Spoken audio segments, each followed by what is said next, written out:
என் பேர் ஸ்மிதா. நான் ராமநாதபுரத்துலேருந்து தான் வந்திருக்கேன். நானும் வசந்துன்ற பையனும் ஒரு 4 வருஷமாக நாங்கள் லவ் பண்ணிகிட்டு இருந்தோம்.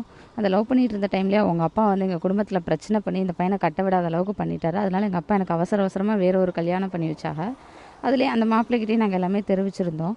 அதுக்கப்புறம் என்னாச்சுன்னா, இந்த பையன் நீ விட்டுட்டு வந்துரு, நீ கல்யாணம் பண்ணுற மாதிரி பண்ணிக்கோ, நானாச்சும் உன்னை வந்து எப்படியாவது 2-3 டேஸில் நான் கூட்டிகிட்டு போயிடுறேன் அப்படின்ற மாதிரி என்னை பேசி நீ பண்ணிக்கோன்னு மேரேஜ் பண்ண வச்சுட்டு 2-3 டேஸ் கழிச்சதுக்கு என்ன சொல்லிட்டான்னா, சரி நீ கொஞ்சம் நாளைக்கு இரு, டிவோர்ஸ் வாங்கினதுக்கப்புறம் நான் உன்னை கூட்டிகிட்டு போயிடுறேன் அப்படின்ற மாதிரி பேசியிருந்தான். ஜான்வரி வரைக்கும் இதே பேச்சு, 2023 வரைக்கும் இப்படியே தான் சொல்லிகிட்டு இருந்தான். அதுக்கப்புறம் எங்கள் குடும்பத்தில் தெரிஞ்ச பிரச்சனையாகவும் எங்கள் அப்பா அந்த மார்ச்சில் வந்து ஆசிட் குடிச்சு சூசைட் அட்டன் பண்ணிட்டாரு. அதுலேருந்து அந்த பையன் என்ன பண்ணிட்டான்னா, பேசுகிறத கொஞ்சம் கொஞ்சமாக குறைச்சிட்டு இருந்தான். அதுக்கப்புறம் திருப்பி வந்து இந்த ஏப்ரல் 24 வரைக்கும் அவன் வந்து என் கூட பேச வைக்க தான் இருந்தான். அப்போ எதையுமே எங்களுக்கு சொல்லலை. இந்த மாதிரி கல்யாணம் அப்படின்றது எங்களுக்கு தெரியாது.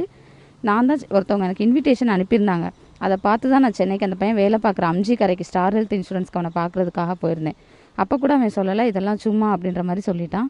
அடுத்த நாள் திருப்பி எல்லா ப்ரூஃபையும் காட்டினதுக்கப்புறம், ஆமாம் நான் இப்படி தான் பண்ணுவேன், ஏமாற்ற தான் செய்வேன், உங்களால் என்ன முடியுமோ நீங்கள் பண்ணிக்கோங்க அப்படின்னு. இல்லை அவங்க சொந்தக்காரவங்க ஆர்டி கார்த்திகேயன் ஒருத்தவர், நானும் எங்கள் தாத்தாவும் இந்த மகளிரில் கம்ப்ளைண்ட் கொடுத்துட்டு வரும்போது வண்டியை நிப்பாட்டி ரொம்ப அசிங்கமாக பேசி கொலை மிரட்டல் கொடுத்துட்டு போனார். இந்த மாதிரி நீ இவனை கல்யாணம் பண்ணுறதும் அவனை நான் சும்மா விட மாட்டேன், உங்கள் குடும்பத்தையும் நான் விட மாட்டேன், எல்லாரையுமே கொன்றுவேன் அப்படின்னு மிரட்டினார்.